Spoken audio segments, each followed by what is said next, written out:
इल्लल्लाह ला इल्लल्लाह। अलैकुम व रहमतुल्लाहि व बरकातुहू। अल्हम्दुलिल्लाह अल्हम्दुलिल्लाहिल हन्नानिल मन्नान अल्लज़ी खलक़ल इंसान व अल्लमहुल बयान वस्सलातु वस्सलामु अला रसूलिही सय्यिदिल इंसी वल जान व अला आलिही व अस्हाबिही ज़विल खैरि वल इहसान अम्मा बअद फ़अऊज़ु बिल्लाहि मिनश शैतानिर रजीम बिस्मिल्लाहिर रहमानिर रहीम। इन्न फ़ी ख़ल्क़िस समावाति वल अर्दि वख्तिलाफ़िल लैलि वन नहारि लआयातिन लिउलिल अलबाब। सदक़ल्लाहु मौलानल अज़ीम व बल्लगना रसूलुहुन नबियुल अमीनुल मतीनुल मुख्तारुल करीम व नहनु अला ज़ालिका लमिनश शाहिदीन वश्शाकिरीन वल्हम्दुलिल्लाहि रब्बिल आलमीन। बारगाह रिसालत मुआब सल्लल्लाहु अलैहि वसल्लम में दुरूद पाक का हदिया पेश करें। अल्लाहुम्मा सल्लि अला सय्यिदिना व मौलाना मुहम्मदिन मअदनिल जूदि वल करम व आलिहि व अस्हाबिहिल किराम व इब्निहिल करीम व बारिक व सल्लिम सलातन दाइमतन सरमदन अबदा। सबसे पहले अल्लाह अज़्ज़ व जल का करोड़ करोड़ शुक्र व एहसान अदा करते हैं अल्हम्दुलिल्लाह कि उसने अहले बैत अतहार, सहाबा कराम, अम्बिया कराम और अपने अपने और उसके रसूल के ज़िक्र जमील के लिए हम जैसों का इंतखाब फरमाया है।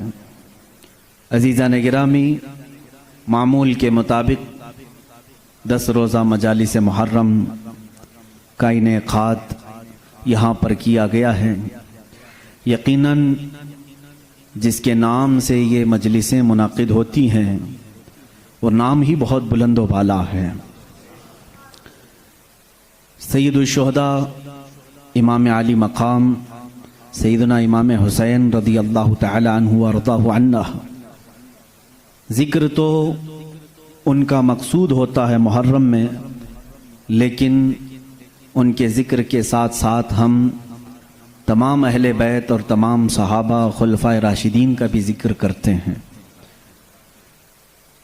और अल्लाह का ये भी बेपनाह करम व एहसान है कि हम एक बड़ी बंदिश के बाद खुल करके सांस लेने के माहौल में आए हैं। बस अल्लाह की बारगाह में सिर्फ यही दुआ करता हूँ कि मौला दुनिया की दूसरी चीज़ें छिन जाएं मगर तेरे घर के दरवाजे हम पर बंद ना हों। कदीर व जब्बार खुदा, ये बड़ी आजमाइश है हमारे लिए। हम अपने घरों में वो सुकून महसूस नहीं करते जो इसके दरबार में सर झुकाकर सुकून महसूस करते हैं। आज ये पहली मजलिस है, पहली महफिल है और सबसे भी मैं गुजारिश करूंगा कि शुक्र इलाही बजा लाओ। अल्लाह रब्बुल इज़्ज़त का करम व एहसान है कि आज के इस माहौल में अब भी बहुत सारे लोग बाहर निकलने पर पाबंद हैं, मुक़य्यद हैं, बाहर निकलने से वो आजिज़ हैं। उसके बावजूद आप तमामी हज़रात ज़िक्र शुहदाए करबला में जमा हैं और हाजिर आए हैं। अल्लाह ताला इस नेमत को हम सब के साथ बरकरार रखे। आज मैं सिर्फ ये बात अर्ज करना चाहूँगा कि हम जिसके बंदे हैं उसको पहचानने के लिए क्या उसने कुछ निशानियां भी रखी हैं। अल्लाह की निशानियां, मैं खुल करके आम अंदाज से बात करूंगा। आप मुसलमान घर में पैदा हुए, आपके बाप दादाओं ने, आपके माहौल ने आपको बताया कि तुम्हारा पैदा करने वाला अल्लाह है। यहीं तक तुम्हारी नॉलेज है, हमारी नॉलेज है। इसलिए कि ये भी बड़ा करम व एहसान है कि हमें सोचो विचार करके अल्लाह तक पहुंचने की इस तरह के माहौल की ज़रूरत नहीं आई। बरसों से हम उन्हीं घरों में पैदा हो रहे हैं जहां अल्लाह का ही नाम लिया जा रहा है। लेकिन मैं सारे इंसानों के लिए खिताब कर रहा हूं। इस रुए ज़मीन पर रहने वाला, चाहे वो यहूदी हो, ईसाई हो, हिंदू हो, सिख हो, जो भी हो, मैं सबसे आज ये बात कहना चाहूँगा। दुनिया का एक फार्मूला है कि बगैर किसी के बनाए कोई चीज नहीं बनती, खुद से कोई चीज नहीं बनती, तो यकीनन हमें भी किसी ने बनाया ही तो है। हम छोटी सी छोटी चीज को देखते हैं, उनको कोई बनाता है, खुद से कोई चीज नहीं बनती। साइंस के स्टूडेंट्स भी होंगे हमारे साथ, और जो साइंस को पढ़ते हैं उनकी जो थ्योरियां हैं साइंसदानों की, वो क्या कहते हैं, कायनात कैसे वजूद में आ गई है। वो मुल्हिद होंगे जो कहते हैं, बेदीन लोग होंगे जिनका कोई दीन ही नहीं, जो कहते हैं कि अचानक दुनिया बन गई और अचानक ही खत्म हो जाएगी। ऐसा कैसे होगा, ऐसा कैसे होगा, अचानक दुनिया बन गई और अचानक खत्म हो गई। कोई नहीं है इसके आगे पीछे। मेरे अजीजों, जो गौर व फिक्र करने वाले साइंसदान हैं वो भी अब इस नतीजे पर पहुंचे हैं कि दुनिया में एक बहुत बड़ा धमाका हुआ था कई अरब साल पहले, कई लाख साल पहले, उनके एतबार से, उनके इल्म के एतबार से, जिसको ये बिग बैंग कहते हैं। बिग बैंग क्या चीज है? तो साइंसदान ये कहते हैं कि कई सालों तक इस रुए जमीन पर सिर्फ समंदर था, और समंदर में भी जो गैस होती थी वो सब हाइड्रोजन, और सिर्फ 99% हाइड्रोजन और 1% सिर्फ ऑक्सीजन का यहां पर वजूद था, जिसकी वजह से कोई दूसरा जिंदा रह नहीं सकता था। यह साइंसदानों की तहकीक है। उसके बाद फिर उन्होंने ये कहा कि एक धमाका हुआ और समंदर से, पानी से हर चीज बनती चली गई, पानी से बनती चली गई। ये 21वीं सदी में बात की जा रही है, ये बात 21वीं सदी में की जा रही है।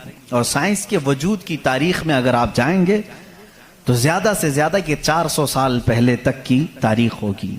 16वीं सदी में, 17वीं सदी में, 17वीं सेंचुरी में साइंस की कुछ न कुछ चीजें इजाद होने लगी, जिसको आज हम साइंस कह रहे हैं। और कुरान में मौला फरमाता है, वजअलना मिनल माइ कुल्ल शैइन हय्यिन, हमने हर चीज को पानी से बनाया है। ये रब ताला फरमा रहा है, उसका कुरान अजीम गवाही दे रहा है। कुरान किस जमाने में उतरा वो भी आपके जहन में होना चाहिए। किस जमाने में कुरान आया है ये भी आपके जहन में अच्छी तरह से फिट होना चाहिए, ताकि अब साइंस की तहकीकात और उस जमाने को मैच करके देख सकें आप। कुरान उस जमाने में आया है जहां यूरोप में लोग जानवरों के साथ रहते थे। अमेरिका का तो इंकिशाफ भी नहीं हुआ था, अमेरिका नाम का कोई मुल्क है ये पता भी नहीं था लोगों को। जितनी दुनिया थी इसमें सबसे ज्यादा तहजीब वाला मुल्क, तमद्दुन वाला मुल्क ईरान था, अरब थे, रोम थे, बाकी सब तो बिछड़े हुए लोग थे। रोम, ईरान और अरब को उस जमाने में तहजीब वाला कहा जाता था। उनकी तहजीब का आलम यह था कि जब मेरे आका सल्लल्लाहु तआला अलैहि वसल्लम मदीना तैयबा में तशरीफ लाए, ये बहुत बड़े तहजीब वालों की बात मैं कर रहा हूं, यानी बहुत नॉलेज रखने वालों की बात कर रहा हूं। इतना नॉलेज था कि जब मेरे आका मदीने में तशरीफ लाए तो सिर्फ 6 लोगों को लिखना आता था। ये बड़े तमद्दुन वाले लोग थे, बड़े नॉलेज वाले लोग थे। उस जमाने का इल्म यहां तक पहुंचा हुआ था। मेरे अजीजों, बाकी यूरोप वगैरह का हाल तो बहुत ही बदतर था। यहां तक कि आबादी कैसे बनाई जाए ये सलीका इस्लाम ने बताया है। रोड तक बनाने के तरीके, रास्ते कैसे बनते हैं, ये भी कोई इल्म नहीं था पहले। लोग सितारे देखते थे और चलते जाते थे। आज जो रोड बने हुए हैं इसकी इजाद ही सैयदना उमर फारूक ने की है रदी अल्लाह ताला, कि आम एक रास्ता होना चाहिए, हाईवे होना चाहिए, उसको पक्का बनाना चाहिए कि लोग इसी से गुजरे। आज आपको रास्ते इतने बने हुए हैं इसलिए कोई तारा नहीं देखता, सिर्फ सामने देखते हैं। अब तारे देखेंगे तो फिर बड़ा मसला हो जाएगा। उस जमाने में तारे देख करके चलते थे। अजीजान गिरामी, यूरोप का हाल उस जमाने में यह था कि नॉलेज नाम की कोई चीज नहीं थी। वो लोग अंधविश्वास, जैसे आज भी हमारे यहां कुछ लोगों में मौजूद है, अंधा यकीन, इन चीजों पर बहुत अमल करते थे। जैसे अपशगुन हो जाना, ये तमाम मामलात में बहुत वो आगे थे। हत्ता कि बीमारियों को भी वो बीमारी नहीं समझते थे। जैसे आज यूरोप जादू टोने पर यकीन नहीं रखता, हर चीज को बीमारी कहता है। उस जमाने में हर बीमारी को वो जादू समझते थे, शैतान समझते थे। बीमारी का उनको इदराक भी नहीं था। इस्लाम में जो फुकहा पैदा हुए, जो अतिब्बा पैदा हुए, जो साइंसदान पैदा हुए, उन्होंने बीमारी के मुतालिक बहुत सारे तहकीकात पेश किए। सिर्फ ये बात मैं अर्ज करना चाहूंगा कि कुरान उस जमाने में नाजिल हुआ है जब इल्म का वजूद ज्यादा नहीं था लोगों के पास, इतना कि कोई इक्का दुक्का लिखना जानता था। और किस पर नाजिल हुआ यह भी आपके जहन में होना चाहिए। दो चीजें दिमाग में रखें, उसके बाद फिर मैं कुरान की आयतें पढ़ता हूं। एक, माहौल ऐसा है, साइंस का वजूद नहीं, इल्म का वजूद नहीं, इल्म नाम की चीज ही नहीं थी लोगों के पास। और जिस पर नाजिल हुआ वो ऐसा रसूल है जो किसी का शागिर्द भी नहीं, कोई उस्ताद नहीं, मुहम्मदुर रसूलुल्लाह सल्लल्लाहु तआला अलैहि वसल्लम। उन पर कुरान नाजिल हुआ, ऐसे माहौल में नाजिल हुआ जब कोई इल्म जानने वाला नहीं था। और जिस पर नाजिल हुआ वो किसी यूनिवर्सिटी से पढ़ा, किसी कॉलेज से पढ़ा, किसी मदरसे से पढ़ा हुआ रसूल नहीं। उस रसूल का मुअल्लिम और उस्ताद सिर्फ खालिक कायनात है। जिब्राइल अलैहिस्सलातु तस्लीम का भी सिर्फ इतना काम रहा है, जो रब ने हुक्म दिया उतना ही पहुंचा दिया। बल्कि बहुत सारी कुरान की बातें ऐसी हैं जो जिब्राइल पहुंचा तो गए लेकिन उसका इल्म उन्हें भी नहीं दिया गया, उन्हें भी नहीं दिया गया। अब ये दो बातें किसी को भी चैलेंज करके बता देना, तारीख की सच्चाइयां इस बात का इनकार नहीं कर सकती। अपने तो अपने, गैरों ने भी हुजूर की तारीख लिखी है और सबों ने इकरार किया है कि मोहम्मद सल्लल्लाहु अलैहि वसल्लम एक ऐसे प्रॉफिट हैं जो पूरी जिंदगी भर किसी उस्ताद के पास गए नहीं, किसी उस्ताद के पास गए नहीं। और ये भी हिकमत है मेरे मौला की, इसीलिए हम उस रसूल को अन्नबीयुल उम्मी कहते हैं। उम्मी का मतलब कुछ बेवकूफ लोग आज के जमाने के जो बदअकीदा हैं वो अनपढ़ करते हैं। रसूल अनपढ़ थे, माअज़ल्लाह। बेवकूफो तुम्हें मालूम नहीं, उम्मी का मतलब होता है किसी से पढ़ा हुआ नहीं। अनपढ़ में और किसी से ना पढ़ा हुआ होने में बहुत बड़ा फर्क है। ये दो बातें जहन में रखो। कुरान किस माहौल में नाजिल हुआ और जिस पर नाजिल हुआ वो किसी का शागिर्द नहीं। अब इसकी बातें जब हम बयान करते हैं, साइंसदानों की आंखें फटी की फटी रह जाती हैं। वो कुरान बयान कर रहा है, इन्न फी खल्क़िस समावाति वल अर्दि लआयातिन लिउलिल अलबाब, बेशक ये जमीन की पैदाइश में, आसमानों की पैदाइश में बड़ी मेरी निशानियां हैं। अल्लाह फरमा रहा है, रात को हम जाइल करते हैं, उसी से दिन निकालते हैं। कुरान ये कह रहा है, वजअलना मिनस समाई, आसमान से अल्लाह तबारक व तआला ने ये वजअलना समा सक़फ़न महफूज़ा, कुरान कहता है हमने आसमान को एक महफूज छत बनाया है। कुरान ये कह रहा है आसमान और जमीन मिले हुए थे, हमने दोनों को फाड़ करके अलग कर दिया और दोनों के मुंह खोल दिया। ये कुरान उस जमाने में कह रहा है। इल्म फलकियात जिसको एस्ट्रोनॉमी कहते हैं, इल्म अर्दियात जिसको जियो फिजिक कहा जाता है, जमीन के मामलात, आसमान के मामलात जानने वाला उस जमाने में कोई नहीं। उस वक्त कुरान कह रहा है आसमान और जमीन मिले हुए थे, हम दोनों को फाड़ दिए, हमने उन दोनों को फाड़ दिया और दोनों के मुंह को खोल दिया। अब का साइंस कहता है जमीन व आसमान को देखने के बाद ऐसा लगता है कि ये गैलेक्सी में मिला हुआ एक सैयारा था और ये फिर जमाने के बदलते बदलते आसमान अलग हो गया, जमीन अलग हो गई। अब का साइंस ये कहता है। और फिर ये बंद नहीं है, जैसे हमारी छत बंद है, ऊपर से पानी डालो तो नीचे कुछ नहीं आएगा, नीचे के फर्शी भी बंद है, नीचे जमीन से कोई चीज यहाँ मस्जिद में नहीं निकलेगी। साइंस अब ये कह रहा है आसमान में जगह जगह सुराख हैं, मुंह खुला हुआ है, जमीन में भी जगह जगह सुराख हैं, दिखने वाले नहीं, ये खुला हुआ है। इसका मतलब मैं भी समझ नहीं पाया था, आसमान खुला हुआ है, जमीन खुला हुआ, मुंह खुला हुआ है, क्या मतलब?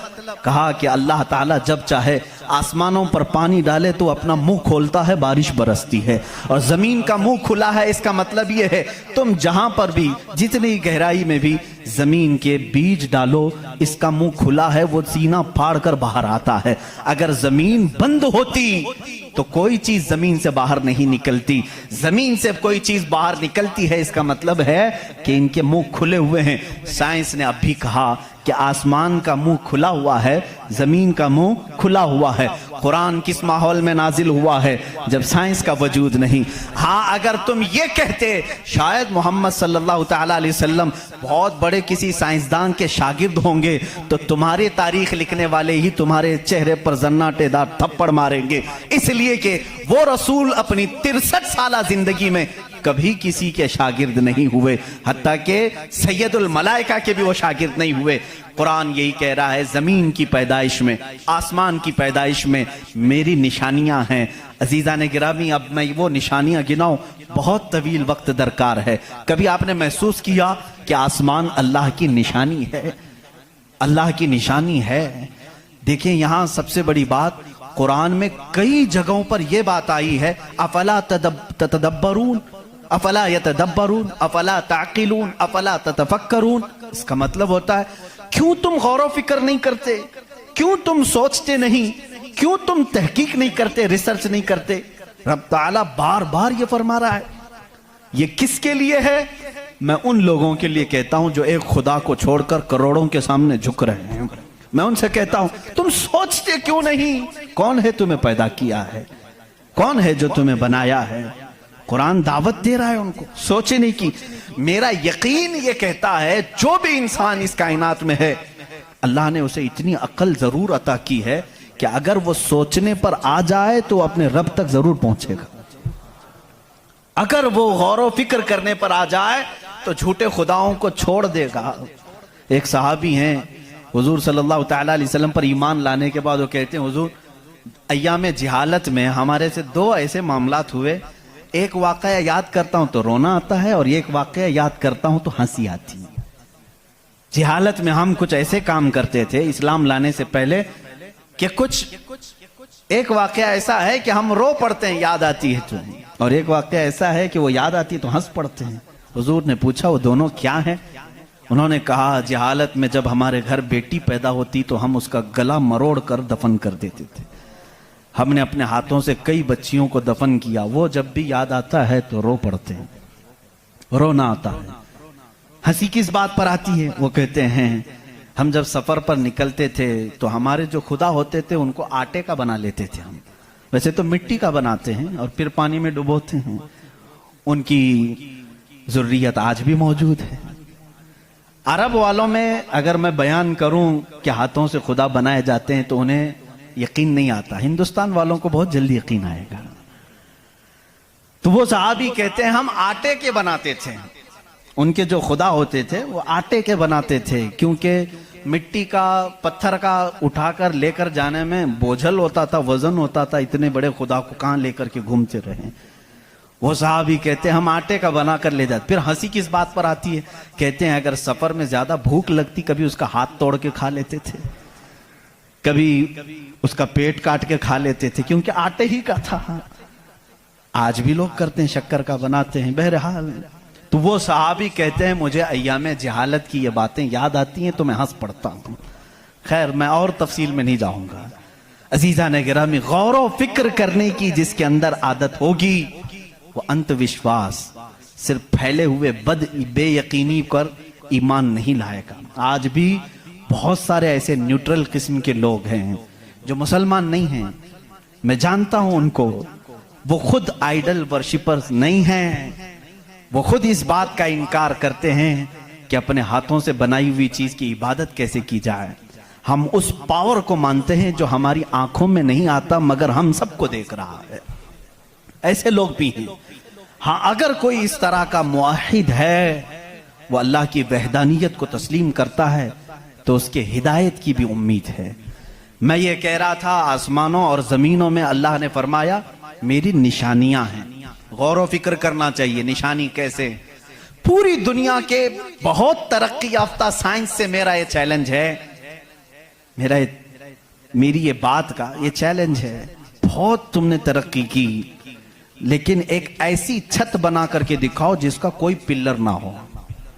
हवा में छत कायम करके दिखाओ, और वो भी इतनी मोटी होनी चाहिए, इतनी मोटी कि जिसके बारे में हुजूर अकरम सल्लल्लाहु अलैहि वसल्लम ने फरमाया कि उसकी मोटाई 500 साल अगर कोई घोड़ा दौड़े तो तय ना हो पाए। वो आसमान की मोटाई। मैं उतनी मोटाई की बात नहीं करता हूं, 1 किलोमीटर चौड़ी ही कोई बना करके दिखाते हैं। साइंस हमारा बहुत तरक्की कर चुका है, नहीं बना सकोगे। लेकिन कायनात की इस पूरी जमीन पर अल्लाह रब्बुल इज्जत ने एक छत हमारे सरों पर रखी है, और सबको मालूम है वो छत कैसी है, बगैर पिल्लर वाली। कहीं उसको सुतून देखा आपने? अल्लाहुल्लज़ी रफ़अस समावाति बिगैरि अमदिन तरौनहा। कुरान कहता है वो अल्लाह ही है जिसने बगैर सुतून के आसमानों को बनाया, और तुम भी उसको देख रहे हो। कुरान चैलेंज कर रहा है, तुम भी उसे देख रहे हो। और हैरत की बात यह है, हमारे पिल्लर वाली छत के बारे में तो यकीन होगा अब ये गिरेगी नहीं, लेकिन अगर ये तड़कने लगे, कहीं से आवाजें आने लगे, हम भाग करके कौन सी छत के नीचे जाते हैं? पिल्लर वाली छत से हमको खौफ लगता है आजकल गिर ना जाए, और पनाह लेने के लिए उस छत के नीचे जाते हैं जिसका कोई पिल्लर ही नहीं।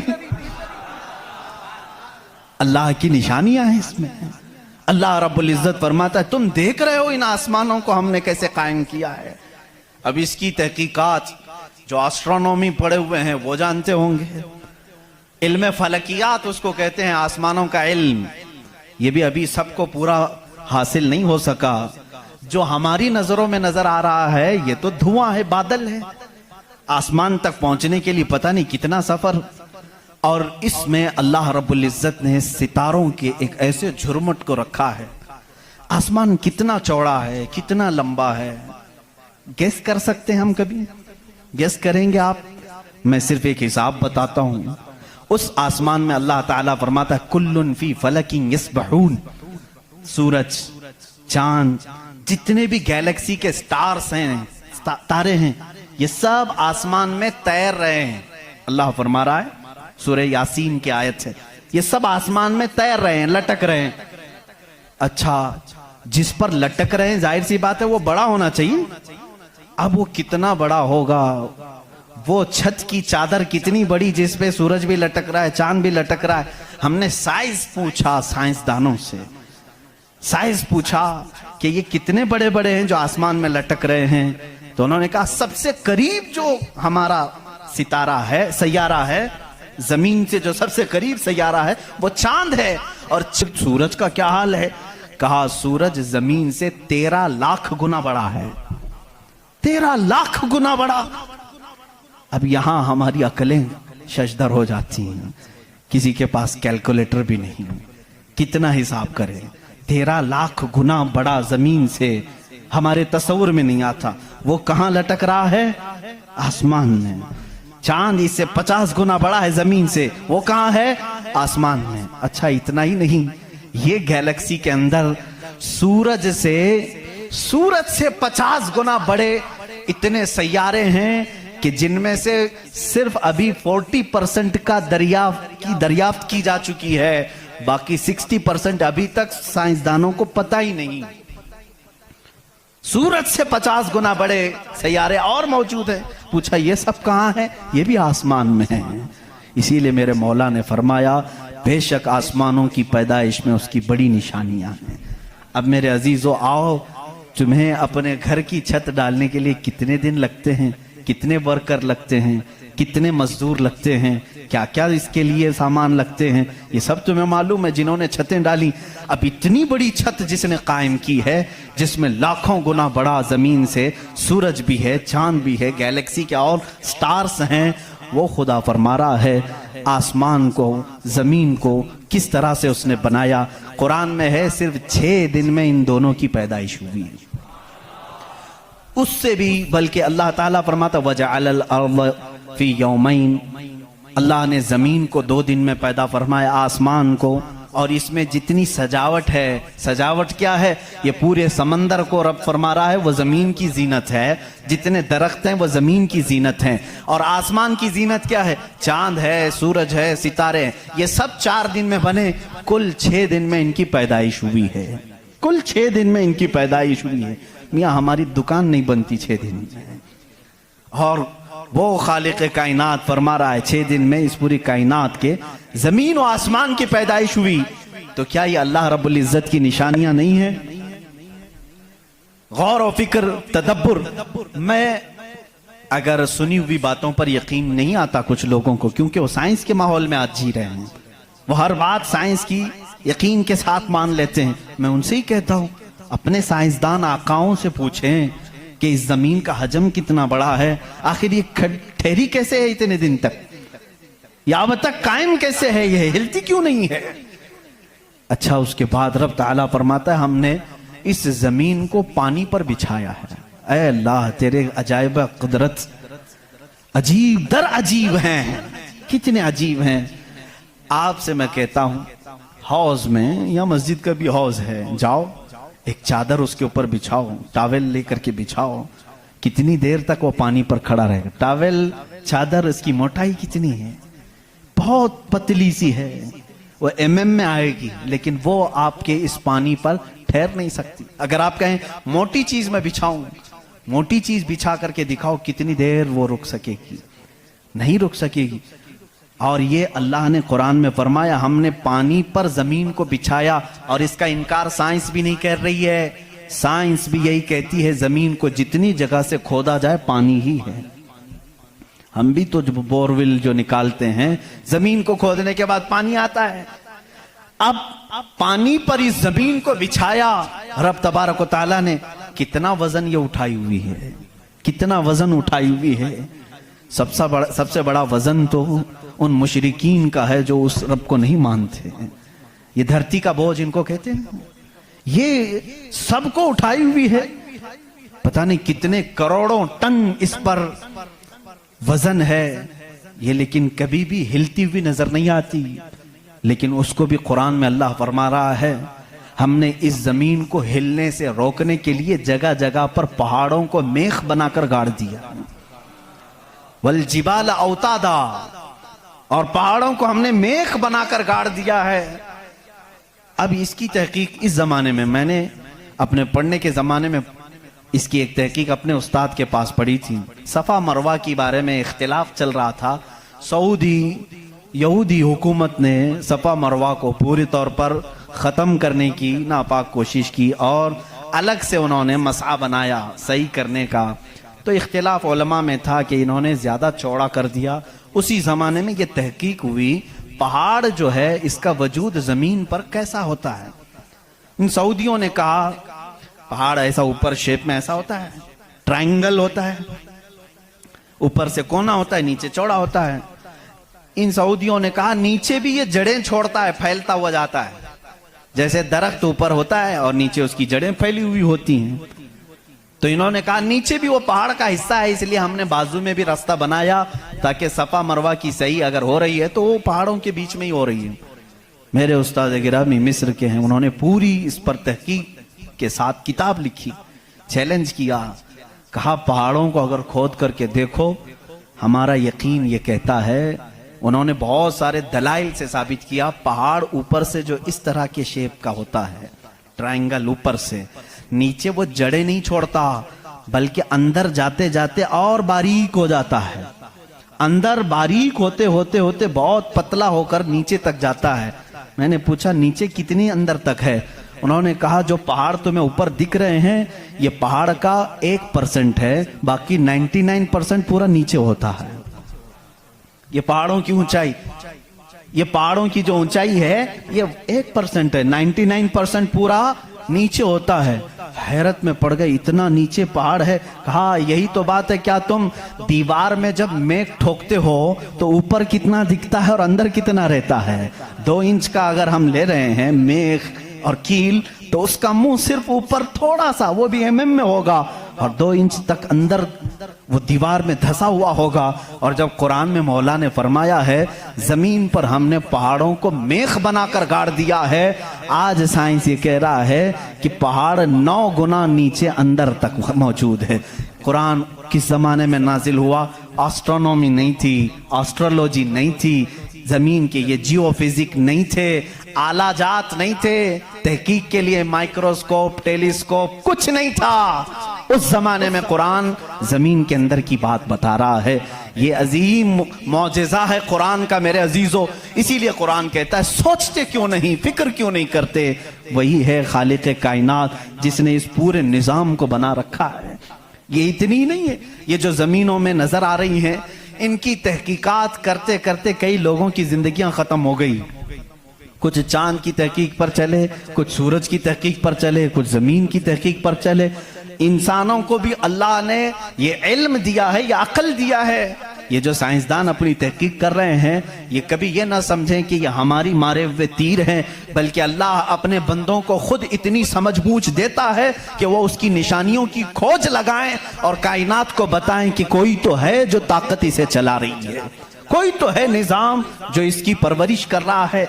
लेकिन ये धोखाबाज बन जाते हैं कुछ लोग कि वो तहकीक करके समझ तो जाते हैं, लेकिन बाद में जब उनको इल्म होता है कि इसके पीछे कोई ताकत है वो बता नहीं पाते, इसलिए कि कुफ्र इनके दिलों में रच बस चुका है। आपको एक और साइंस के स्टूडेंट्स के लिए भी ये बात है।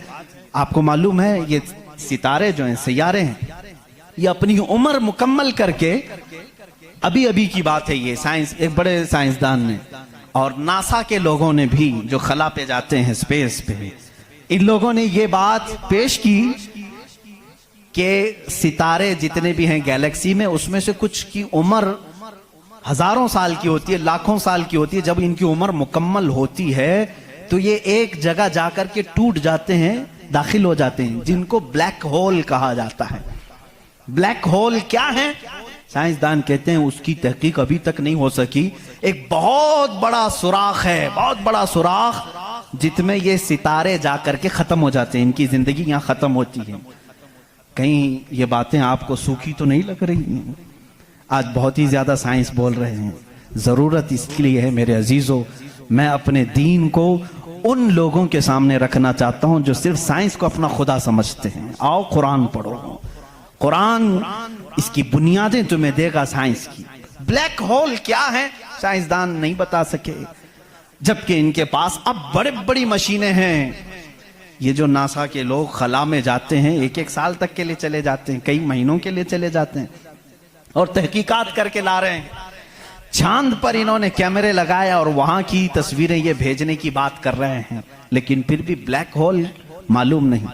मैं उस मोहम्मदुर रसूलुल्लाह सल्लल्लाहु अलैहि वसल्लम की बात कर रहा हूं जो किसी भी साइंसदान का शागिर्द नहीं, जो किसी उस्ताद के पास बैठा नहीं। उस रसूल पाक की जुबान से कुरान की आयत निकली सूरह वाक़िया की। अल्लाह फरमाता ला उक़सिमु बिमवाक़िअन नुजूम इन्नहु लक़समुन लौ तअलमून अज़ीम। अल्लाह फरमाता कसम है उस जगह की जहां जाके सितारे टूट जाते हैं, बेशक अल्लाह रब्बुल इज्जत की इसमें बड़ी शान है अगर तुम समझ सको। एस्ट्रोनॉमी को कुरान बता रहा है कि ब्लैक होल हैं, मवाक़िउन नुजूम उनको कहा गया है, जहां सितारे जाकर फना होते हैं।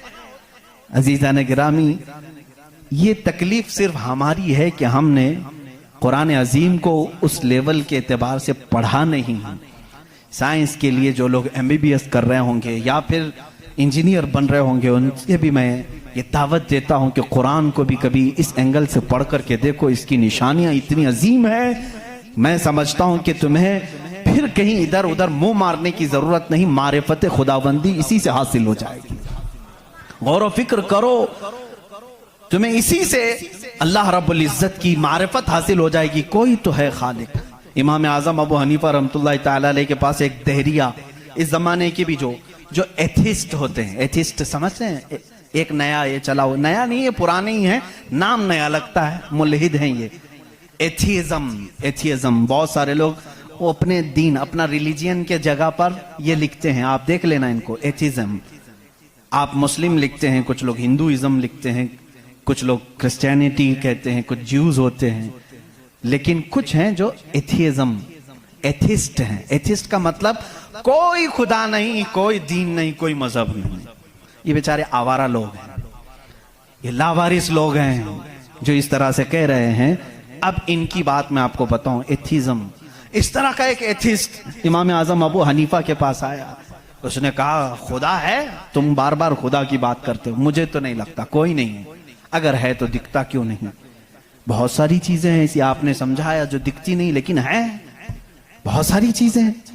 उसने कहा ऐसी कोई चीज नहीं है जो है और दिखती नहीं। आपने उसको एक तमाचा लगाया, ढेला उठा करके मार दिया। उसने कहा मैं सवाल किया तुमने मार दिया। कहा क्या हुआ मारा? कहा दर्द हो रहा है। कहाँ है दर्द? अब हो रहा है, दिखता नहीं है लेकिन एहसास है। बहुत सारी चीजें ऐसी हैं जो दिखती नहीं है लेकिन है, उनका वजूद है। बहरहाल आपने उसको जवाब क्या दिया? कहा सुनो, मेरे साथ आज एक बड़ा अजीब वाक़या पेश आया। मैं समंदर के किनारे गया था, मैंने देखा एक कश्ती को, और वो कश्ती की ताज्जुबखेज बात ये थी कि वो अकेले चल रही है, कोई नहीं चला रहा। सामान खुद से वो लाद लेती है अपने ऊपर और चल पड़ती है सीधे रास्ते पर। फिर थोड़ी देर के बाद साहिल पर आती है और अपना सामान खुद ही उतारती है। फिर जैसे ही वक्त होता है फिर चल पड़ती है। कोई कश्तीबान नहीं, कोई मल्लाह नहीं, कोई कैप्टन नहीं उसके अंदर, सवारी भी नहीं, खुद से सब चल रही है। ये उस दौर में इमाम आजम कह रहे हैं जब इलेक्ट्रॉनिक दौर नहीं था। आज के लोग हो सकता है यकीन कर लें इलेक्ट्रॉनिक कश्ती होगी, हो सकता है कोई उसको इलेक्ट्रॉनिक मशीन चला रही होगी। ऐसा नहीं है, उस जमाने में कोई इस चीज की इजाद नहीं थी। उसने कहा क्या पागलपन की बातें कर रहे हो, किसको बना रहे हो तुम? क्या ऐसी कोई कश्ती है जो खुद से सामान भी उतारती है और चढ़ा भी लेती है और चलने भी लग जाती है? इमाम आजम अबू हनीफा रहमतुल्लाह अलैह ने फरमाया इतना तेरा दिमाग चलता है कि कोई कश्ती समंदर पर बगैर चलाने वाले के नहीं चलती। ये पूरे दिन और रात का निज़ाम और लोगों की मौत व हयात का निज़ाम, ज़मीन से पौधों को निकालने का निज़ाम, बराबर वक्त पे मौसम के आने का निज़ाम बगैर किसी के चलाए कैसे चल सकता है? कभी इसमें ताखीर तुमने देखी? कभी तुमने ये देखा कि रात हुई ही नहीं? कभी तुमने देखा कि दिन हुआ ही नहीं? वो अपने वक्तों पर सारी चीजें चला रहा है। अजीज़ा ने गिरामी, इन तमाम चीज़ों में एक निशानी है उसके वजूद की। इसीलिए अल्लाह रब्बुल इज़्ज़त ने सूरह इखलास में यूँ फरमाया कुल हुवल्लाहु अहद, ऐ महबूब आप फरमा दे वो अल्लाह एक है। अब एक होने की निशानियां भी बहुत हैं, एक होने की निशानियां भी बहुत हैं। हम बचपन में पढ़ते थे, हमारे पास एक हमारे वालिद किताब पढ़ाते थे, उसमें एक सवाल एक बूढ़ी औरत से किसी ने किया था कि बड़ी भी तुमने अल्लाह को एक माना है? कहा हाँ बिल्कुल। वो चरखा सिलती थी, चरखा जिसमें कपड़े सिले जाते हैं। मौलवी साहब ने पूछा क्या दलील है कि कोई निज़ाम को चला रहा है, कोई है खुदा? उसने कहा मेरी मशीन ये सबसे बड़ी दलील है मेरे लिए। कहा कैसे? कहा ये जो चक्कर काटती है मशीन, जब तक मैं पांव हिलाती नहीं ये चरखा चलता नहीं। ये निज़ाम शमसी पूरा बगैर किसी के चलाए कैसे नहीं चलता? कहा अच्छा ठीक है, बड़ी अक्लमंद औरत है, मशीन को ही अल्लाह की निशानी समझ लिया तूने। उस औरत से उन्होंने दूसरा सवाल किया, अच्छा चलो ठीक है कोई तो है चलाने वाला, ये क्यों कहती हो कि वो एक ही है? कहा चलो ठीक है उसकी भी निशानी मेरी ही मशीन है, उसकी निशानी भी मेरी ये मशीन है। कहा कैसे? कहा चलो मैं इधर से चलाती हूँ तू उधर से चला, बैठ जा मेरे सामने, मैं इधर से चलाती हूँ तू उधर से चला, फिर देखते हैं कपड़े की हालत क्या होती है।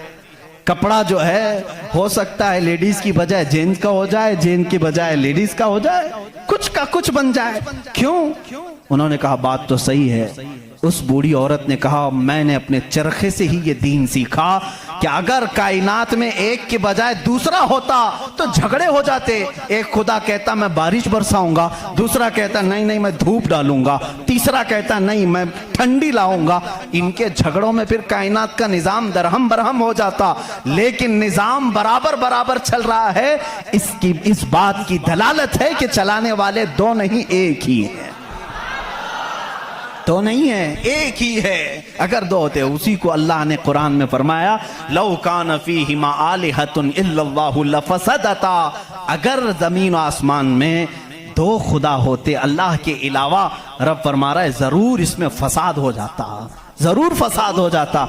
इसलिए कि एक जो अकल से हमारे दरमियान हमने देखा है जो चला सकता है वो दो लोग नहीं चलाते हैं, दो लोगों की जहनियत अलग हो जाती।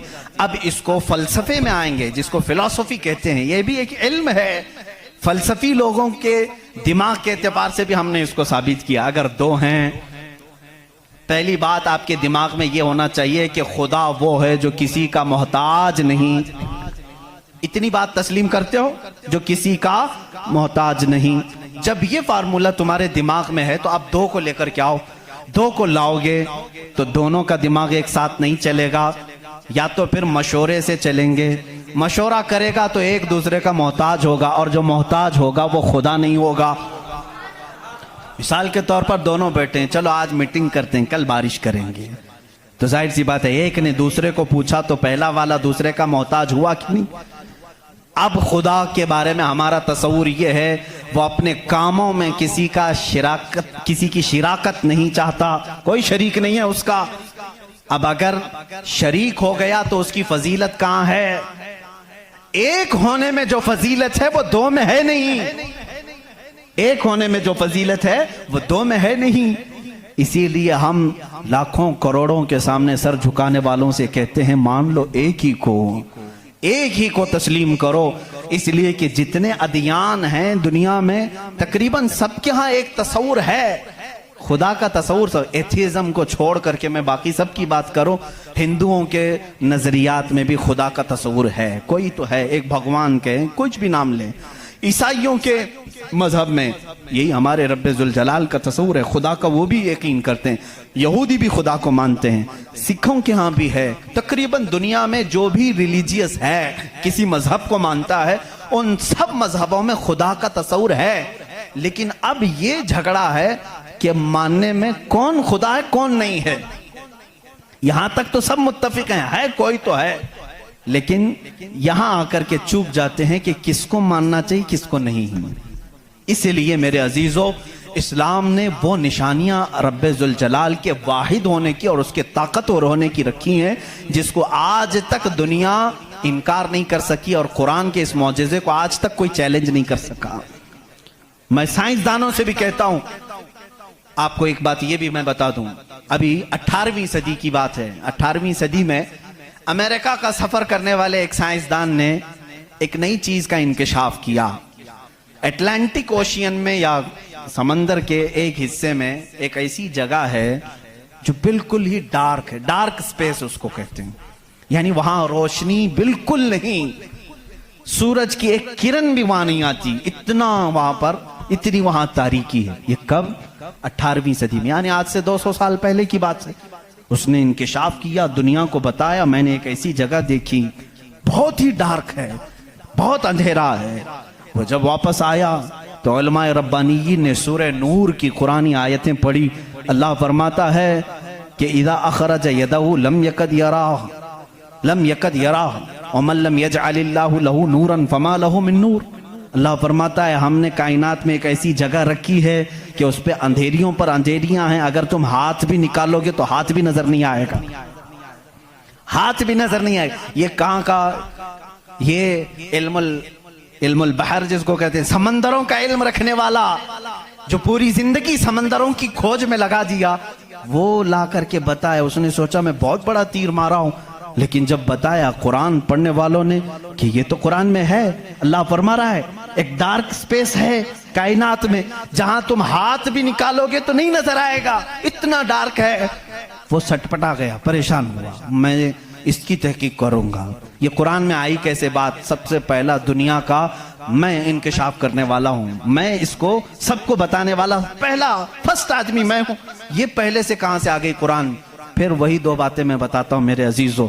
उसको भी यही झटका लगा कि ये कुरान उस जमाने में नाजिल हुआ जब साइंस का वजूद नहीं था, और उस पर नाजिल हुआ जिसको दुनिया में किसी ने सिखाया नहीं था।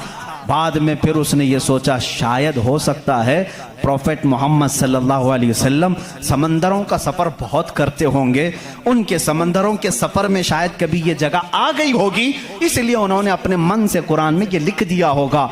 उसने ये नतीजा निकाला। लेकिन दूसरे ही दिन उसे फिर बड़ा झटका ये लगा कि जब सीरत मुस्तफ़ा पढ़ा उसने, अल्लाह अकबर, हुजूर की 63 साला जिंदगी में आपने एक मर्तबा भी समंदर का सफर किया ही नहीं।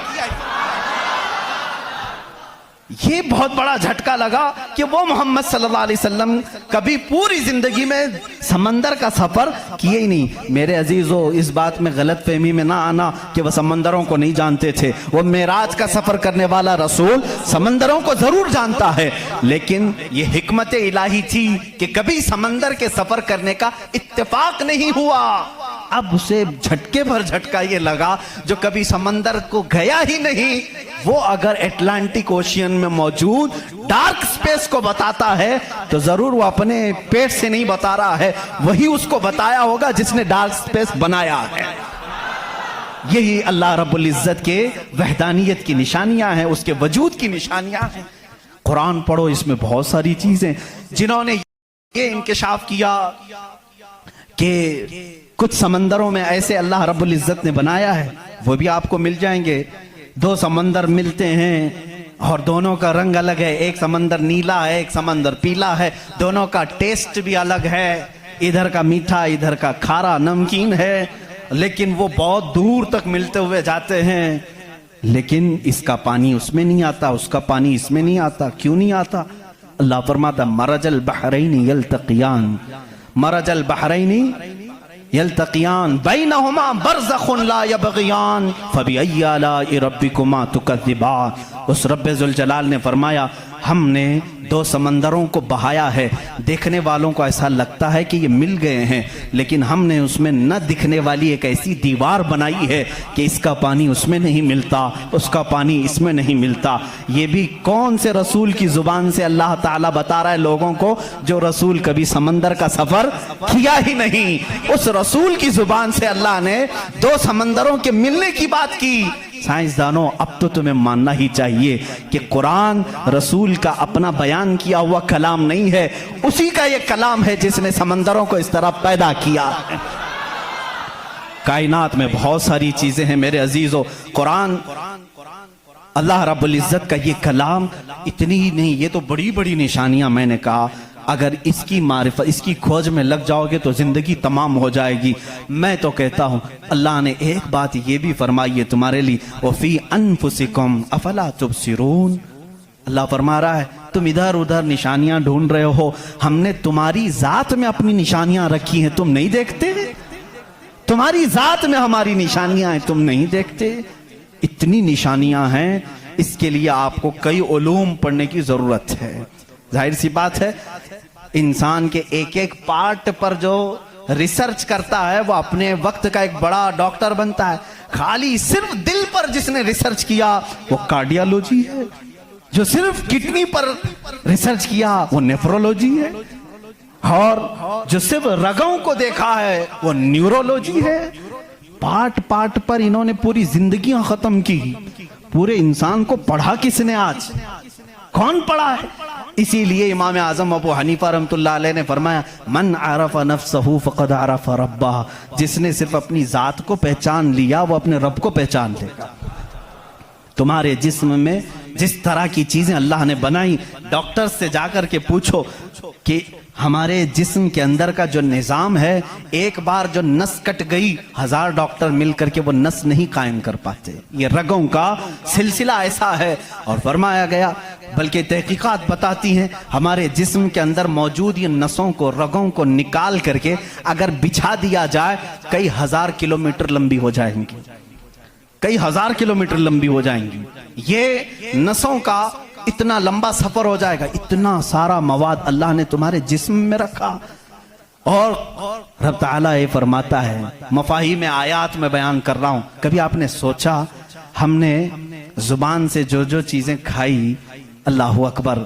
मैं एक बड़े मुहक्किक के हवाले से कहता हूं, रोटी को उन्होंने कहा तुम्हारी रोटी, तुम्हारे खाने अल्लाह की निशानियां है। मैंने पूछा रोटी भी निशानी है अल्लाह की? कहा हाँ। तुम एक रोटी को कहां कहां से हासिल करते हो? अनाज खेत से लिया, फसल जब आई उसको कुटाया, पिसाया, आटा बनाया, फिर घर में लाया, गूंदने के लिए दिया, आटा गूंधा गया, रोटियां बेली गई, तवे पर रखी गई, बन गई। कितनी मंजिलों से गुजरी, खेत से आई, पिसाई में गई, गुंधाई में गई, पकाई में गई, अब उसके बाद रेडी होकर तुम्हारे बर्तन में आई। इसके बाद तुमने क्या किया? अब तक सब तुम्हारा इख्तियार चल रहा है। तुम अपनी मर्जी से कर रहे हो। गेहूं का लाना है, जौ का लाना है, जवार का लाना है, किसका लाना है, तुम्हारी मर्जी।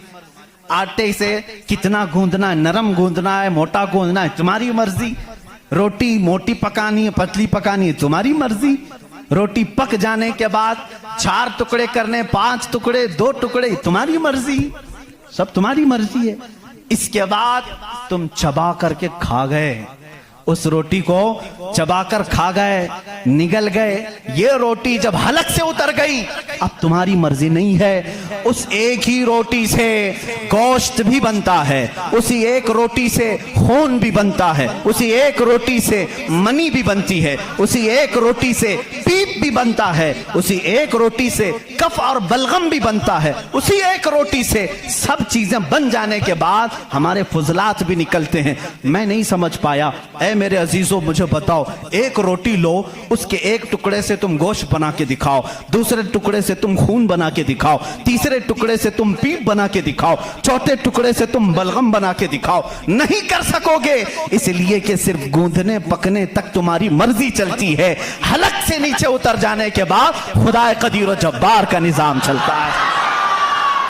तुम्हारे रिस्क में उसकी निशानियां हैं। कौन है जो बनाता है हमारे जिस्म के अंदर इस रोटी से हमारे जिस्म का हिस्सा? पूछो, जाकर किसी से भी पूछो, यह हमारा जिस्म मोटा ताजा गोश्त कैसे बन गया?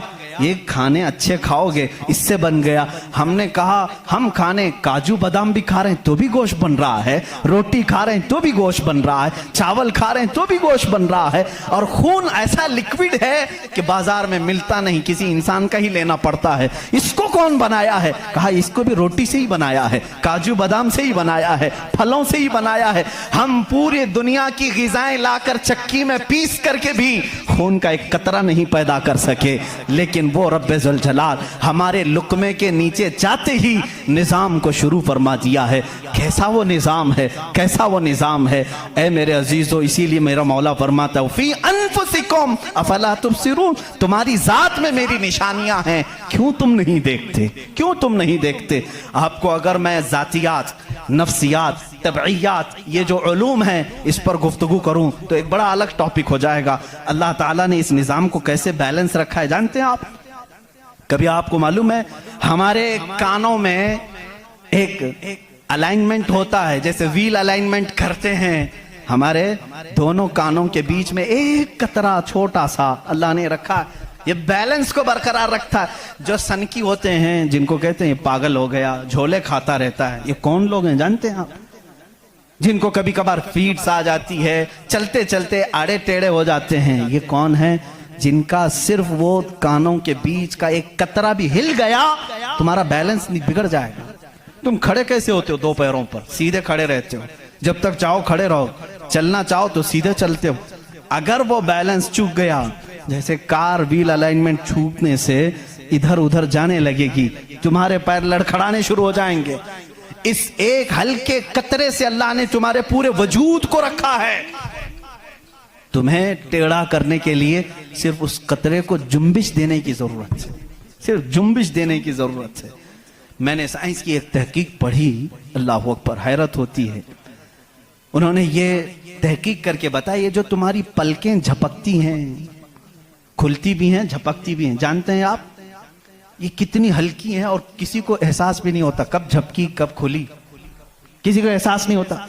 कहा इसके अंदर कौन सी ताकत है? क्या रबर है, मैग्नेट है, कैसे ये कैसे होती है? इसको एक साइंसदान ने कहा कि अगर किसी की पलक झपकना छूट जाए, नहीं झपक सकती, तो उसको बिल्डोजर से खींच के भी बंद नहीं कर सकोगे, इतनी ताकत लगा करके भी उसे बंद नहीं कर सकोगे। ऐसा फ्लेक्सिबल है, ऐसा रबर है। और अगर बंद हो गई तो खोल भी नहीं सकोगे, पूरी ताकत लगा के, टूट के फट जाएगा ये पलक, खुलेगी नहीं, नहीं खुलेगी।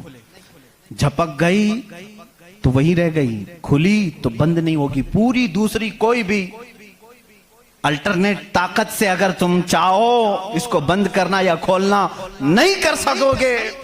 उन्होंने कहा बस हमारे इन पलकों में अल्लाह ताला ने एक हल्का सा रबर रखा है जो फ्लेक्सिबल है और बगैर तुम्हारे चाहे भी ये हिलती है, बंद होती है, और कहा कि अगर इन पलकों में ये झपकने और खुलने का मादा ये ख़त्म हो जाए, ये रबर, ये फ्लेक्सिबिलिटी ख़त्म हो जाए, तो वो इंसान पागल हो सकता है, बल्कि आंख न बंद होने की वजह से वो मर भी सकता है। वफ़ी अनफुसिकुम अफला तुबसिरून।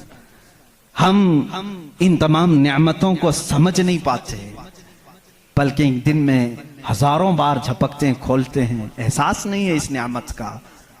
अगर ये बंद होना खत्म हो जाए या बंद हो गई, खुल ना सके, तो क्या कर ले जाओगे? कुछ नहीं कर सकोगे। बल्कि मेरे अजीजों, तुम्हारे जिस्म पर मौजूद ये रोंगटे, ये बाल भी अल्लाह की अलामत हैं, निशानियां हैं। जानते हो, बाल सब एक ही तरह के हैं, लेकिन अभी 2 ही दिन कबल मैं पढ़ रहा था, जहन क्या है जाता नहीं इन चीजों की तरफ, क्योंकि मामूल पे चल रहे होते हैं। एक साहब ने मुझसे सवाल किया कि हजरत, बाल जो है हमारी आंखों पे भी हैं, पलकों में, और ऊपर भवों पे, आईब्रो भी हैं, और बाल सर पे भी हैं और दीगर जगहों पर हैं। सर के बाल और दीगर जगहों के बाल बढ़ते हैं, ये बाल बढ़ते क्यों नहीं? बाल सेम है, बाल सेम है, ये बढ़ते नहीं, और ये बढ़ते ही रहते हैं, इनको जितना काटो बढ़ते ही रहते हैं। ऐसा क्या है? अल्लाह अकबर। उस दिन मुझे हैरत हुई, मैंने कभी इस चीज पर तवज्जो नहीं की, कभी नहीं सोचा। हो सकता है आपका जहन न गया हो।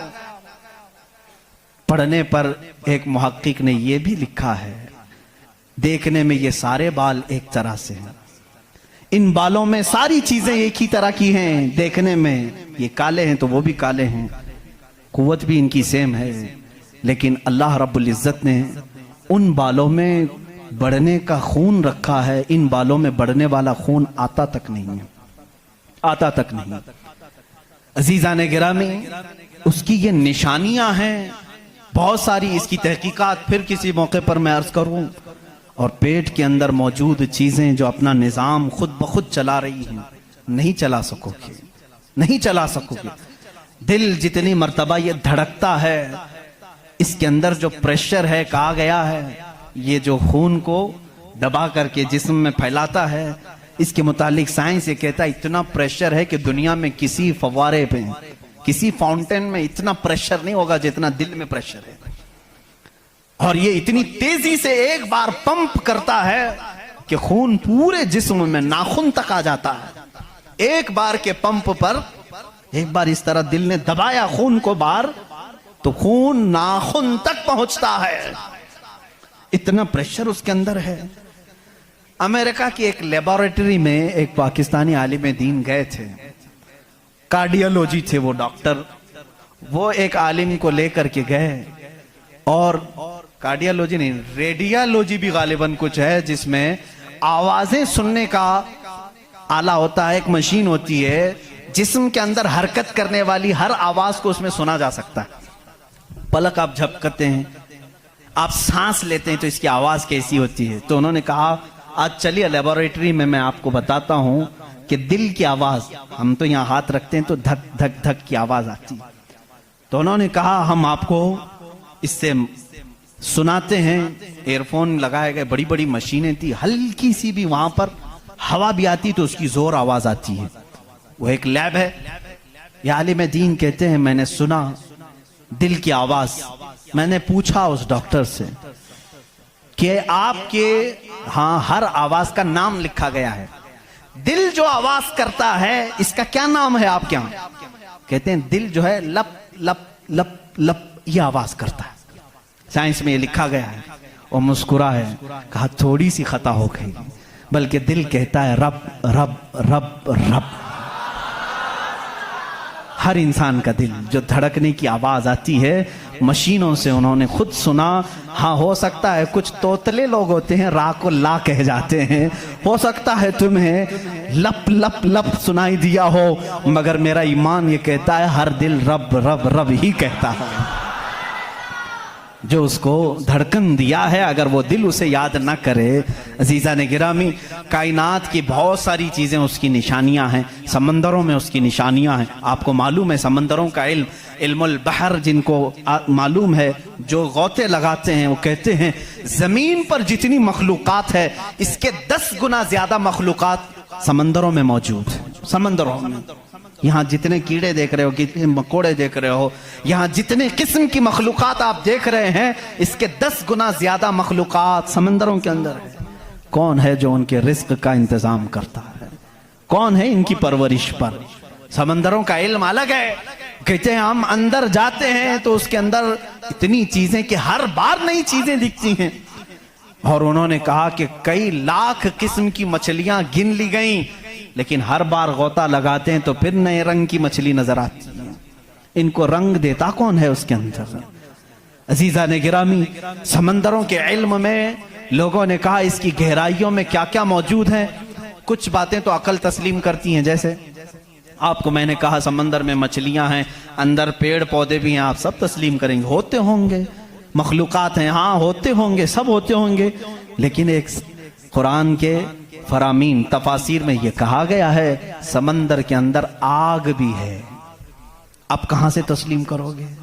समंदर के अंदर आग है, कैसे तस्लीम करोगे? जाहिर सी बात है तुम इनकार करोगे। पानी और आग हो ही नहीं सकता, और वो भी पानी हल्का फुल्का पानी नहीं, समंदर का जोशीला पानी। और यहां पर इस्लाम में ये बातें कही गई हैं कि समंदर के अंदर आग है। लेकिन ये दुनिया को उस वक्त नजर आ गया जब सुनामी आई थी।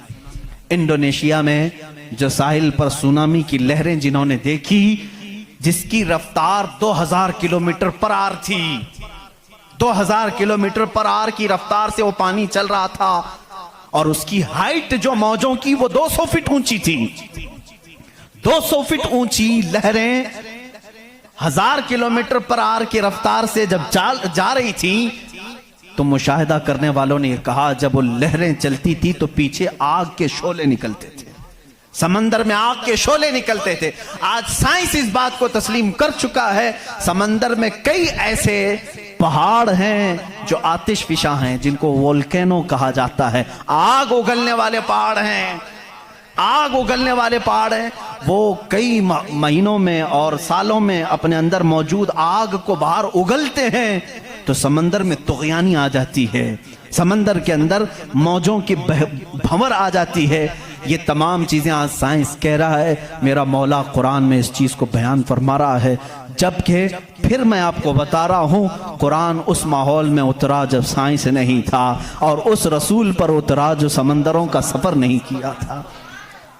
अल्लाह तबारक व तआला ने पहाड़ों के इल्म के मुतालिक कुरान में बयान फरमाया, सितारों के इल्म के मुतालिक, समंदरों के इल्म के मुतालिक, ज़मीन का ये जियोफिजिक हो, एस्ट्रोनॉमी हो, सितारों का एस्ट्रोलॉजी हो, इल्मुल फलकियात हो, उसके बाद नबातात, ये पेड़ पौधों के इल्म के लिए भी कुरान मौजूद है। अल्लाह रब्बुल इज़्ज़त इनके मुतालिक भी फरमा रहा है, इनके जोड़ बनाए गए। आज दुनिया ये कह रही है कि एक पेड़ को दूसरे पेड़ से लगाते हैं तो फल अच्छे आते हैं, फल अच्छे आते हैं। ये हदीस पाक में मिलता है।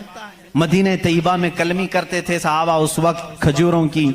अजीज़ा ने गिरामी, पेड़ पौधों की जब तहकीकात होती हैं तो अब इस पर भी साइंस हैरान है कि हमने फूलों को देखा, ये फूल जब खिलते हैं तो इसमें अचानक आकर के पेंट कौन कर जाता है, ये रंग कौन डालता है। हमने दरख्तों को हरा ही देखा है, हरे ही होते हैं, लेकिन जब फूल निकलते हैं तो ये रंग आता कहां से है। उसकी तहकीक करते करते डालियों को लोगों ने चीर दिया, पत्तों को फाड़ दिया, लेकिन फूल का रंग पूरे दरख्त में कहीं नहीं पाया, कहीं नहीं पाया। इन पौधों को और इन फूलों को कौन रंग देता है। बल्कि हद तो यह है मेरे अजीजों, उसकी सबसे बड़ी चीज ये निशानियों में से ये भी है कि पेड़ पौधों को तुम लहलहाते हुए आज देखते हो, इनकी पैदाइश पर क्या तुमने गौर व फिक्र नहीं किया? ये कैसे पैदा होते हैं, कैसे निकलते हैं? अल्लाह अकबर। इनको तुमने जमीन के अंदर बो दिया था, मिट्टी डाल दी थी और उस पर पानी डालकर बराबर कर दिया था, लेवल कर दिया था, और अचानक दूसरे दिन तीसरे दिन जाकर देखते हो वो जमीन का सीना चीर कर बाहर आया हुआ है। इतना ही नहीं, वो छोटा सा कोंपल निकला हुआ पौधा बाहर आता है। अब वो कितनी चीजों को फेस करता है, हवाओं का भी मुकाबला कर रहा है, तूफान भी आ रहे हैं, लेकिन वो पौधा वहीं लगा ही लगा है। छोटे पौधे को बड़ी से बड़े तूफान हिला के नहीं कर सके। कौन है वो हल्के पौधे की हिफाजत कर रहा है। बड़ी बड़ी हवाओं से, वो बड़ी बड़ी ताकतों को उड़ा ले जाने वाली हवाएं आती हैं, लेकिन हल्के पौधे की हिफाजत हो रही होती है। वो फसलें लाने तक कौन है उनकी हिफाजत करता है। कुरान में 20वें पारे की शुरू की आयतें पढ़ोगे आपका यकीन ताज़ा हो जाएगा। अम्मन खलक़स समावाति वल अर्द व अंज़ल लकुम मिनस समाइ माअ फ़अंबतना बिही हदाइक़ ज़ात बहजा मा लकुम अन तुंबितू शजरहा अ इलाहुम मअल्लाह। क्या अल्लाह के सिवा कोई है? अल्लाह फरमाता कौन है जिसने जमीन को तुम्हारे लिए करार बनाया? कौन है जो जमीन को फाड़ करके उसमें नहरें बनाया? कौन है जो तुम्हारे लिए आसमानों को छत बनाया? कौन है जो इसमें से तुम्हें रंग बिरंगे पौधे निकालता है? क्या अल्लाह के सिवा कोई है? अ इलाहुम मअल्लाह। इस तरह की 5 आयतें जिसमें सवाल है अ इलाहुम मअल्लाह, क्या अल्लाह के सिवा कोई है? अब मेरे अजीजों, मैंने आसमानों की बात की, ज़मीनों की बात की, गैलेक्सी की बात की, पेड़ पौधों की बात की, समंदरों की बात की, बल्कि मैंने तुम्हारे ज़ात की भी बात की। तुम्हारे जिस्म में मौजूद हर अज़ू, हर पार्ट अल्लाह की निशानी है, अल्लाह की निशानी है। तुम में से कोई भी एक अज़ू दूसरा डुप्लीकेट बना नहीं सकता। बनेगा तो साफ नजर भी आएगा। आंख चाहे तो बकरे की लगा लो, लेकिन दिखाई कुछ भी नहीं देगा। इस आंख के अंदर जो चीज मौजूद है वो दूसरा इसकी कॉपी कर नहीं सकता। रोबोट तो बहुत बना लिए, लेकिन जीने वाला, फीलिंग रखने वाला इंसान दूसरा तख्लीक नहीं किया जा सका। बल्कि वो कुरान में अल्लाह चैलेंज कर रहा है, तुम तो इंसानों के अभी ये कह रहे हैं कि जनीन बनाए जा रहे हैं, यानी हम डुप्लीकेट इंसान बनाने की कोशिश कर रहे हैं। यहूदी इस पर रिसर्च कर रहे हैं, लेकिन मौला तो फरमा रहा है कि ये एक मक्खी भी बना नहीं सकेंगे। 17वें पारे का आखिरी सफ़ा है जिसमें रब तबारक व तआला फरमाता है कि लन यख्लुकू दुबाबन वला विज्तमऊ लह, ये सारे के सारे मिलकर के एक मक्खी नहीं बना सकेंगे। दअफ़त तालिबु वल मतलूब, ये कितने ही कमज़ोर किस्म के लोग हैं जो दूसरी तख्लीक की बात कर रहे हैं। इसीलिए मेरे अजीज हो, जब कोई बना नहीं सकता, इसीलिए इस्लाम ने कहा अपने हाथों से भी कोई जिस्म न बनाओ, इसलिए कि तुम खुदा बनने की कोशिश कर रहे हो। बनाना किसी के जिस्म को सिर्फ काम है, अल्लाह का काम है। अपने हाथों से कोई चीज तामीर, यानी शक्ल और सूरत वाली कोई भी चीज ना बनाओ जो अल्लाह की तख्लीक है। ऐसी चीजें जिसमें जान है, जो चलती फिरती हैं, इन चीजों को बनाने के लिए मना इस्लाम ने इसीलिए किया कि तुम कुदरत की तशबीह चाहते हो, अल्लाह रब्बुल इज़्ज़त की बराबरी करना चाहते हो, तुमसे ये मुमकिन भी नहीं हो सकेगा। देखते हो आज हमारे यहाँ नाटक है, हमारे यहाँ लोगों का अंधविश्वास हम देख रहे हैं। बेवकूफ़ी की हद हो गई, हद हो गई आज भी कि लोग अपने हाथों से जिसको बनाए। मैं आपको बनाऊं, खुदा कौन है, तुम्हारा यकीन क्या होना चाहिए और दुनिया क्या चाहती है, मैं सबको खुलेआम मैसेज दे रहा हूँ, सबके लिए।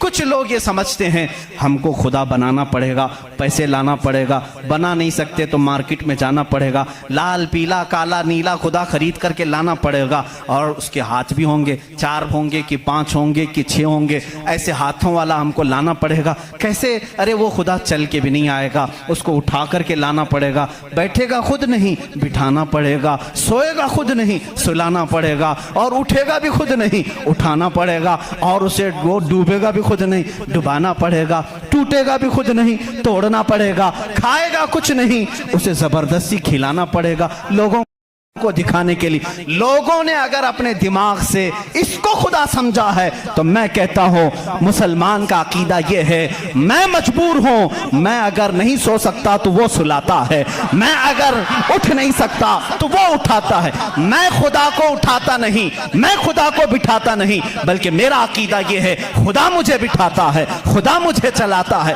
खुदा मुझे सुलाता है, खुदा मुझे खिलाता है, खुदा मुझे पिलाता है, जब मुझे भूख लगे तो वो खिलाता खिलाता है, जब मैं नंगा हूं तो वो पहनाता है, जब मेरी जान चली जाए तो वो मेरा हिसाब करता है। हम उस खुदा की तस्लीम, उस खुदा का अकीदा रखते हैं कि हम मोहताज हैं, वो मालिक व मुख्तार है। अकीदा ये हो, अकीदा ये हो, अपने हाथों से बनाई हुई चीज को, अरे तुम्हें तो फख्र करना चाहिए। अरे आज तू खुदा बना बैठा है, उसे उसको फख्र से देखो, कहो अरे तू क्या खुदा है, मैं ही तो बनाया हूं तुझे। कभी बनाने वाला ये कह सकता है ना। और कोई आकर के, सारे लोग इबादत कर रहे हो, कोई आकर के सामने कह दिया सारे भक्तों के पास कि तुम इसको खुदा कह रहे हो, मैं तो लातों से गूंद के बनाया था इसको, मैं तो अपने हाथों से इसको बनाया, तो इज्जत क्या रहेगी। इसीलिए आपने देखा इस्लाम का अकीदा वहदानियत ये है, अकीदा खुदा ये है कि हमने आज तक करोड़ों मस्जिदें हैं, कभी हमने खुदा की जिस्म तो दूर की बात है, कोई शक्ल और तस्वीर भी मस्जिदों में नहीं रखी। क्यों? इसलिए कि अगर तस्वीर लगेगी कहीं खुदा की तो हम उसको खुदा तस्लीम ही नहीं करते, क्योंकि खुदा वो है जो किसी की आंख में आ नहीं सकता, और अगर किसी की आंख में आ गया तो वो खुदा हो नहीं सकता। जो आंख में आ गया वो खुदा हो नहीं सकता। सिर्फ और सिर्फ दुनिया में इस्लाम वो है जो बगैर देखे उसकी बारगाह में झुक जाता है। दुनिया सामने देख करके झुकती है और मोमिन बगैर देखे उसके सामने झुकता है। यही तुम्हारी सबसे बड़ी सिफत है ईमान वालों, जो कुरान कहता है युमिनून बिल गैब, ये वो बंदे हैं जो गैब पर ईमान लाते हैं। अब यहाँ आखिरी बात मैं करने आता हूँ, मेरा वक्त तवील हो गया।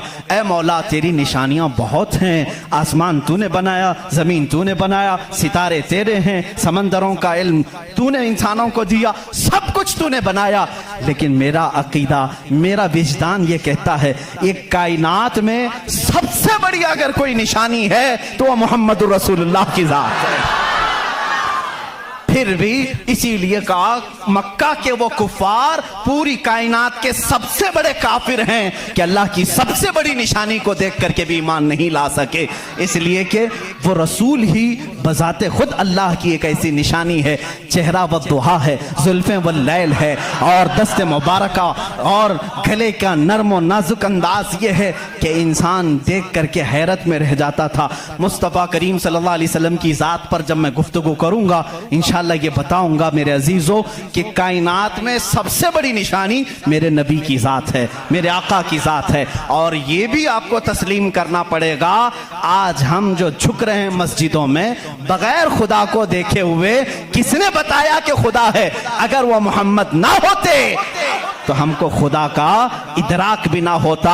इसीलिए हम कहते हैं, मैं मानता हूं अक्ल वालों मेरा मोहम्मद खुदा नहीं है, मगर दिलों में ये नक्श कर लो कि वो खुदा से जुदा नहीं है। वाखिर दावाना अनिल हम्दुलिल्लाहि रब्बिल